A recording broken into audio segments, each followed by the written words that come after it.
Well, this is it.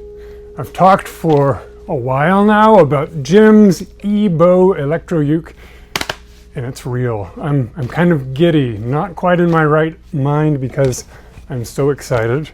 This thing has taken a little bit of effort, a little bit of iteration, and now that it's real, it's just fantastic. And there's that whole double-edged sword thing where, now that it's real, apparently I actually have to send it to Jim. It's a bummer, right?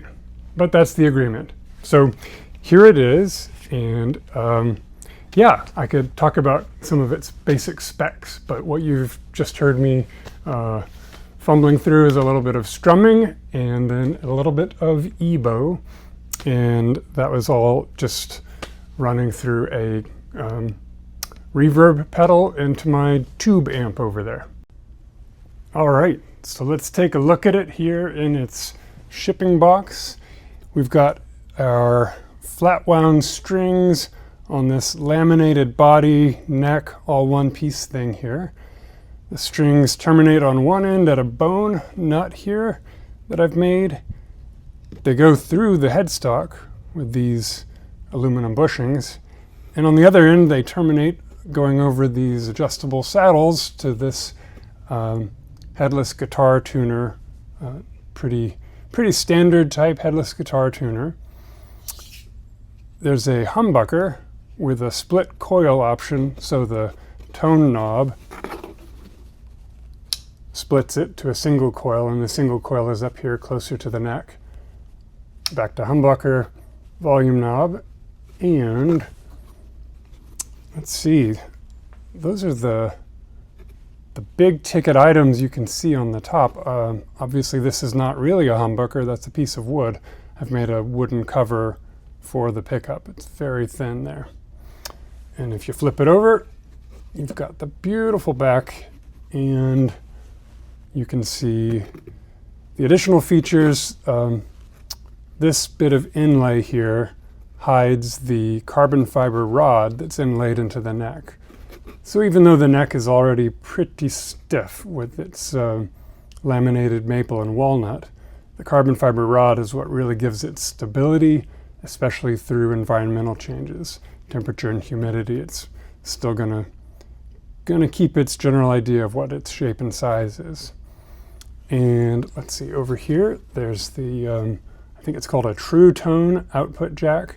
So that's a kind of a extra stiff, secure hold for your instrument cable. And up here, the much discussed string anchor that we came up with its, I don't know that the focus is going to work, but anyway, the focus is not going to work because I've locked it, but there we go, 3 hex end set screws that lock the strings after they pass through, and then you lock them and snip them flush. And so that is the string anchor there. So that's it. That's the holistic result of all those little details I pointed and poked at. But it's a really fun instrument, and I'm, all jokes aside, I'm really excited to be able to send it on to Jim and hear how much he loves it. This has been a great evolution.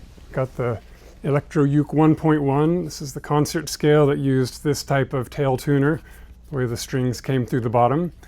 And this was the prototype I talked about, and it was so much fun to play with. I just knew this one was going to be a success, although it took weeks and weeks of work to get from here to here.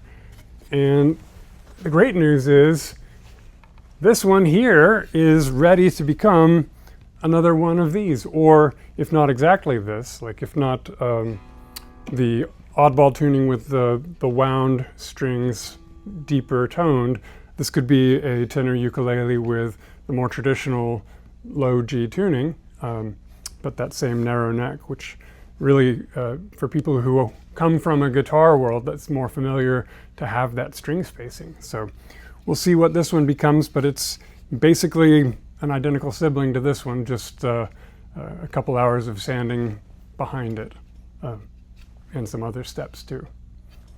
Anyway, thanks for checking this out, and stay tuned for more great developments. Bye-bye.